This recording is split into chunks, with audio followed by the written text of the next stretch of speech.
through the wide teeth of the comb.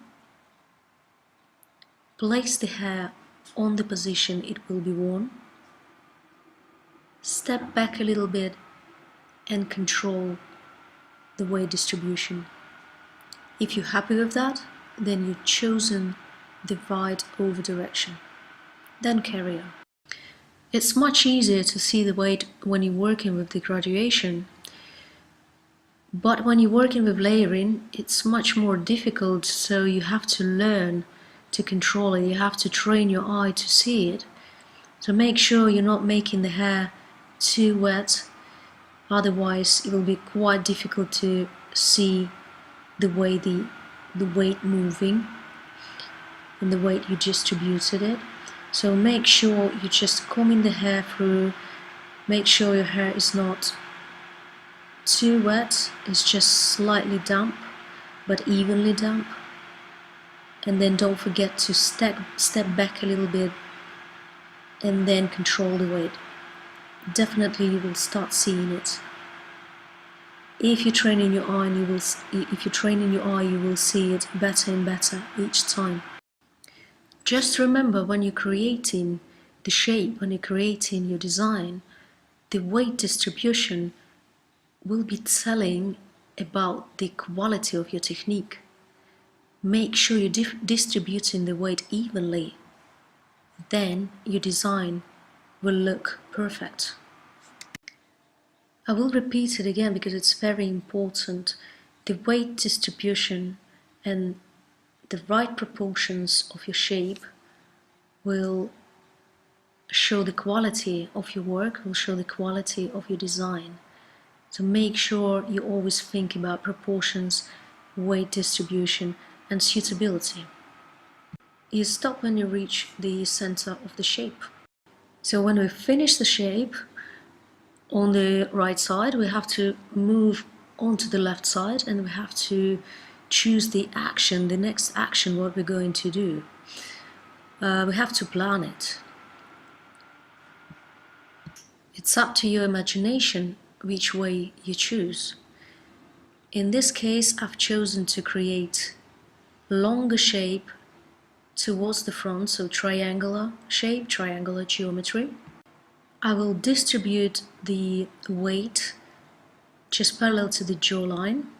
Again, I'm working with the bone structure. It's very crucial and important. Please notice that our sectioning pattern will change now. Previously, we took pivoting sections, and now we will start taking parallel sections. Please pay attention on the cutting angle. You can see here it's round. Round cutting angle will give you more body. Over direction will increase now. You have to increase over direction to make sure that your shape getting longer towards the front, towards the face. Because here you're building a triangular shape. Pay attention on elevation. You can see on the video now, the elevation is higher than 90 degrees. When you build in a layer, your elevation is higher than 90 degrees. Make sure you're taking sections narrow enough to see the previous section, to see your guide. Your guide will always tell you what cutting angle you're using and what elevation you're using.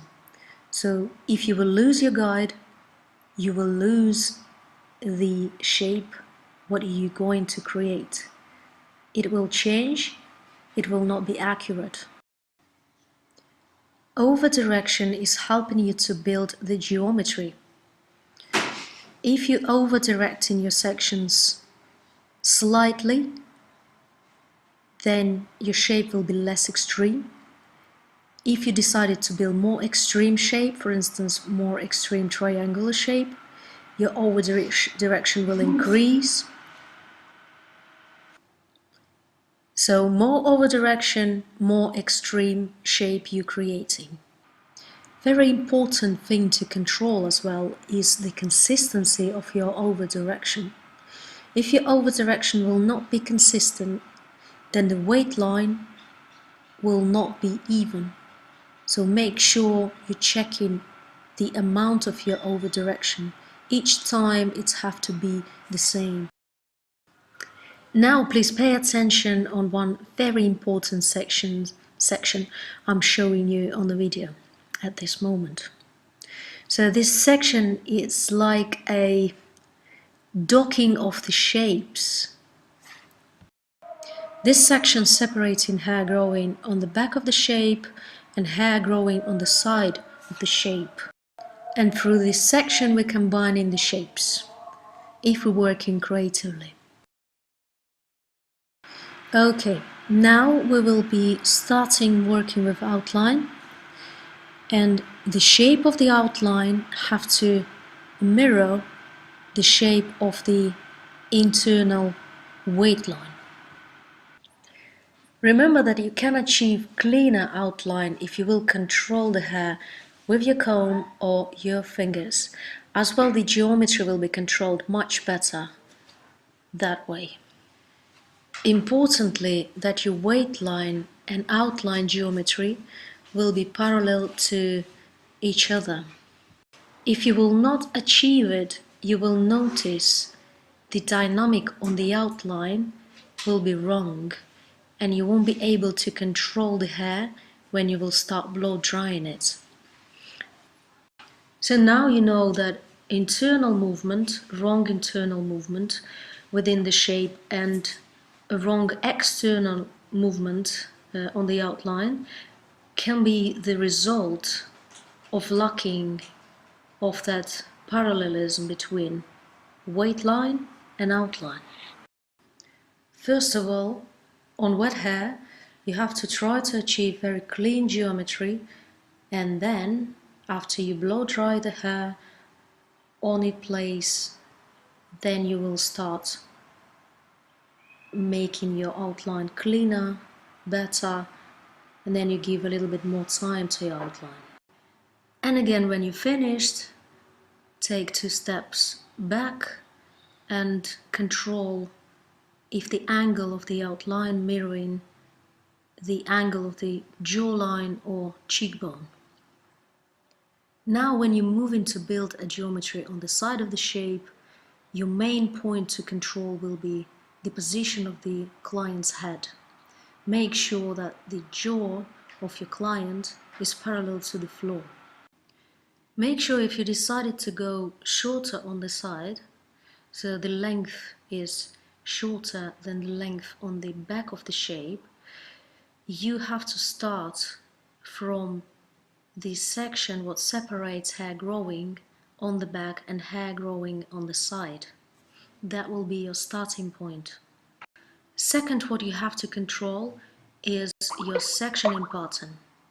Make sure next section is always parallel to the previous, and your sectioning pattern have to be parallel to the jawline, and obviously your cutting angle have to mirror your sectioning pattern.